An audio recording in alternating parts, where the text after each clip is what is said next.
Hello everyone, my name is Edward Sebastian and I'm here to present you about my English final exams. Its topic is about how an ordinary person should have a robot with AI or not. Please enjoy. The term is frequently applied to the task of developing systems equipped with the intellectual process characteristic of humans, such as the ability to reason, discover meaning, generalize, or learn from experience, but without the emotion attached to it. So AI is made by human basically with the aim of helping in some things that require a lot of calculation and simulation to get the best results as possible. There are three types of AI based on the acronym chosen by the expert. The first is Artificial General Intelligence or AGI, or more commonly named as Strong AI. This AI will learn any intellectual task that human beings can. Also, they emulate how human thinking and works, such as calculating and computing. This AI will perform anything that human can do but faster. The other AI is Artificial Biological Intelligence or ABI. That purpose is to attempt to emulate natural intelligence like living things. For example, this AI will study how organs work, plan do their stuff, also the psychological of human beings. Its data represented with API will increase this accuracy and get more better result for the future. The last thing is the definition of AI by the textbooks. Which is the study of an intelligent agent as any device that identifies its environment and takes action that maximizes its chances of achieving its goal. Basically, the term artificial intelligence is often used to describe machines that mimic the cognitive function of human associative with the human mind, such as learning and problem solving. To get a better understanding of the AI that I talk about, I'm giving some example of AI that I generally know. AI that can understand human speech, such as voice recognition and some other things that smartphone can have, some chatbot and other stuff. Then there is AI that can compete at the highest level in strategy games such as chess and Go, as well as imperfect information games such as poker, then self-driving cars, also intelligence routing on content delivery networks like Google, and almost all simulation programs like physics simulation or space simulation. Here's the example of the AI that I talked before. The first is Stockfish. Stockfish is a chess engine that runs on computer based on how powerful the processor are. This AI will predict the position and the best move for chess game that are almost impossible for human being to do, because this AI will calculate the best move of a chess in every response by the opponent movement. It's like calculating millions possible scenario in seconds. Human sometimes can do that, but with the lesser calculation and some luck. The difference of this AI is quite different actually. AlphaZero is more newer one that are created by Google and can be used in other games such as Go and other calculation. AlphaZero uses algorithm that known as the Monte Carlo tree search coupled with the neural network help, whereas Stockfish use a minimax algorithm. A minimax algorithm that are used that are used by Stockfish basically find all the moves for a given position and goes through all of them to determine which one is the best. The best move eventually is just the one either wins the most material or leads to checkmate. Minimax algorithm picks the best set of moves, which assumes the opponent will do play their best moves also. What matters the most in a minimax system is the depth, or how many moves after the initial position the computer checks. The higher this is, the more accurate the move. You need to be above your opponent calculating depth, otherwise you lose the position. Then comes the AlphaZero. The AlphaZero system is based on the randomness. At first, the fresh AlphaZero would quite literally pick moves at random. So for example, in chess, there are 20 legal opening moves. It will play any single one with the 1 to 20 probability, then it will play the next set of moves at random and so on and so forth, until it finishes the game playing random moves. At the end of the game, it saves the results, win, loss, or draw. If the moves result in a win, then the engine will increase the probability that similar moves are played in the future. If the moves resulted in a loss, then the probability is lower. Eventually, after millions of game trained, you get you get an engine that will basically only play winning moves. That are the difference of Stockfish and AlphaZero. The better one is obviously the AlphaZero, because once you train it, it's not as depth intensive as Stockfish, because Stockfish needs to calculate millions of moves just for one position, whereas the trained AlphaZero engine only needs to calculate the just thousands of moves, because it has the probability of win that it has on the memory. However, AlphaZero engine without any training is actually worse than anything, because it has no data to rely on. Then there is another example, it's Alexa or Amazon Alexa. It's a virtual assistant AI technology developed by the Amazon. It's capable of voice recognition, music playback, making to-do lists, setting alarms, streaming podcasts, playing audiobooks, and providing weather, traffic, sports, and other real-time information. Alexa can also control several smart devices, using itself as a home automation system. User can extend Alexa capabilities by installing skills such as weather programs and audio feature. The next engine is Google search engine. I will give a video to explain you more about this engine. Here they are.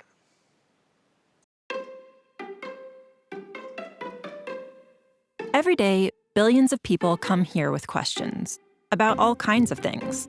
Sometimes we even get questions about Google search itself, like how this whole thing actually works. And while this is a subject entire books have been written about, there's a good chance you're in the market for something a little more concise. So let's say it's getting close to dinner and you want a recipe for lasagna. You've probably seen this before, but let's go a little deeper.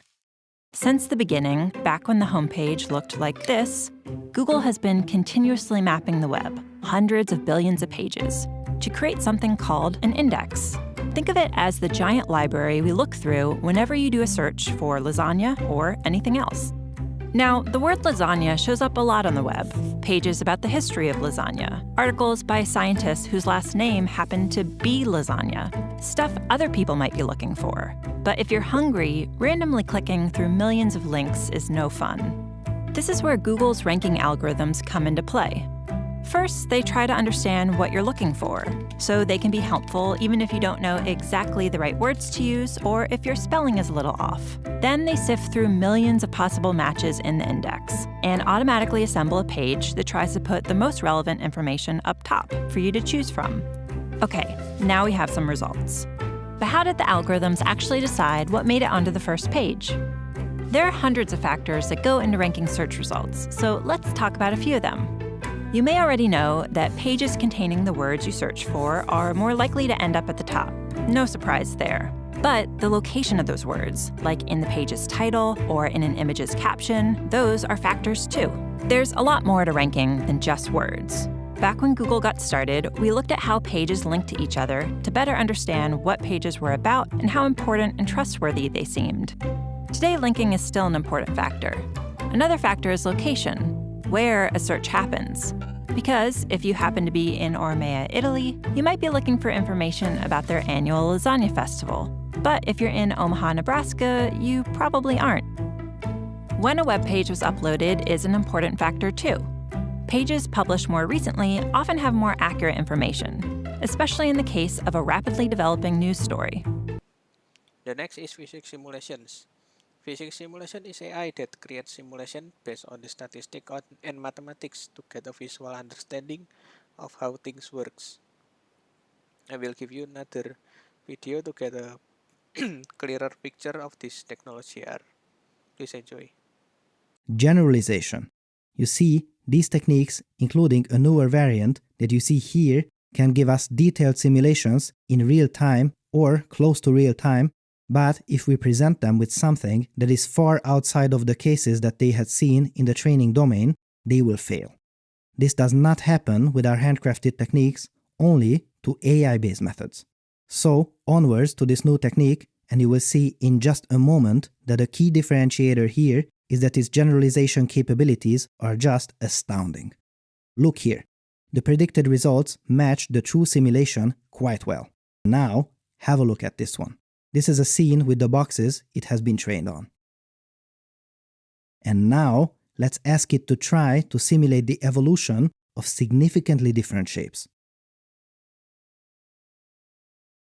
Wow! It not only does well with these previously unseen shapes, but it also handles their interactions really well. But there is more. We can also train it on a tiny domain with only a few particles, and then it is able to learn general concepts that we can reuse to simulate a much bigger domain and also with more particles. Fantastic! But there is even more. We can train it by showing how water behaves on these water ramps, and then let's remove the ramps and see if it understands what it has to do with all these particles. Yeah.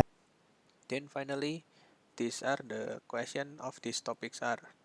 The question is, as an ordinary person, do you want to own a robot with completed with artificial intelligence? And my answer is not. I don't want robot with completed intelligence. Let me explain. The first reason is electricity. Well, if you own a robot, you will need to be connected to electricity at any times. It's mean that the electricity bill will be increased. Then if my money management or my robot doesn't earn me good enough money, and I will maybe throw that robot for money that I can invest on better stuff. Now, owning a robot means also you need more room in your house to keep your robot safe and not stalled or maybe water leaking and the other stuff. The next is smartphone. Why you need a robot with AI when you already have a smartphone that can do anything for you? A smartphone is basically a computer in your hand. You can do anything, you can search for anything, and you can do any calculation in the smartphone. It's widely available, it's accessible, it's small, cheap, everyone and anyone has it. It's also convenient, it's in your pocket, and it's also connected to the internet that you can search for. The next other reason is a better computer basically. Smartphone is computer. I talked before. It's computer in your hand. The computer nowadays is also cheap with the better performance than years before because the exponential advancement that technology has these days. You can also have laptops. You can bring it anywhere and it also fits in your bag. The video is about the robot that you can find in the market right now. It's a robot dog. It's $100,000 and it has cameras and can do dog things. Yeah, it's the powerful robot that the world has right now in the market. Please enjoy.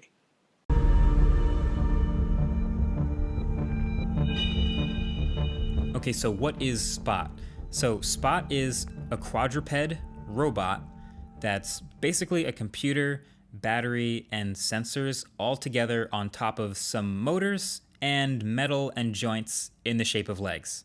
Does that make sense? Spot is mostly metal, so weighs around 60 pounds, pretty hefty, and it's the most refined version yet of this remote-controlled dog concept. So you can see there's 5 sets of cameras all around. There's 2 main sets in the front.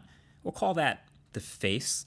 And then there is a matching set on each side and a set of cameras at the butt.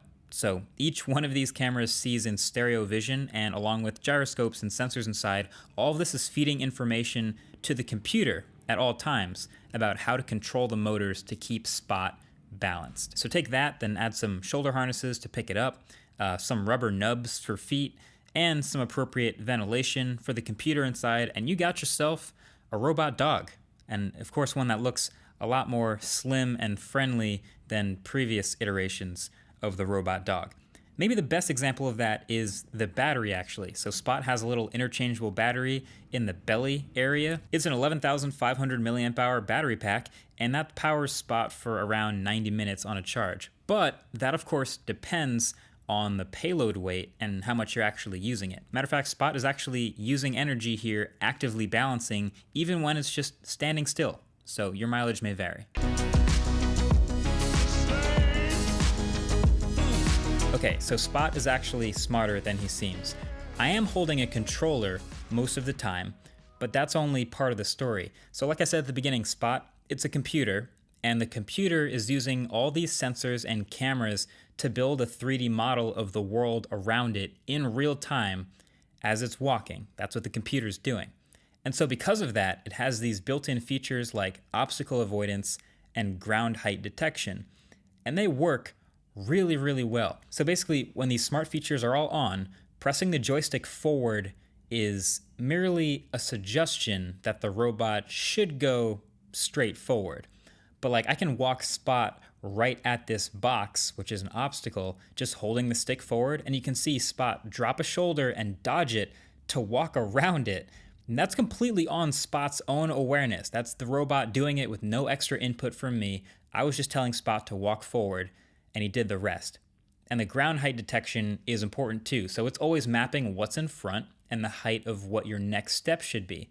So with that feature turned off, you can actually see it walking into a curb, and it kind of trips its way onto the higher ground before correcting itself. But with that feature on, it already knows to take a higher step when there's a curb in front of it. It doesn't trip at all.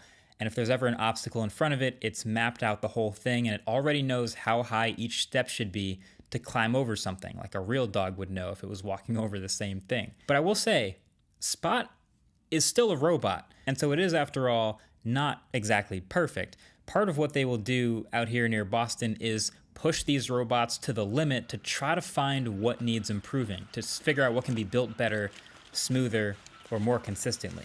So for example, one of the situational awareness areas that Spot needs the most work is object detection, because Spot's cameras have a hard time telling what objects are solid versus not so solid. So where a human would instinctively know you can't step on snow the same way as rocks or dirt versus leaves, sometimes Spot has to step on it to figure it out. So sometimes things like bushes or plants can confuse him when he thinks he can't step on them.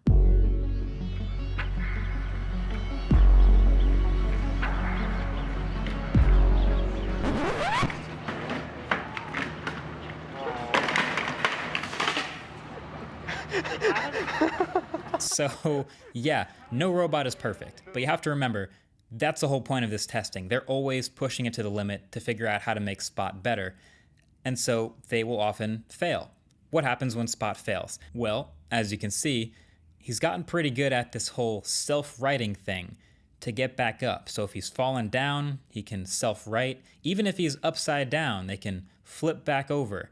And as we saw, a lot of times he'll catch himself before he's actually fallen in the first place. So he does a pretty good job of avoiding failure, but if he does fail, he has a move to get out of it. Okay, so probably the most common question after seeing all of this is, why? why have you created this? Why does Spot exist in the first place? And the answer, I actually think, is pretty simple. Think of it as the Mars rover for Earth.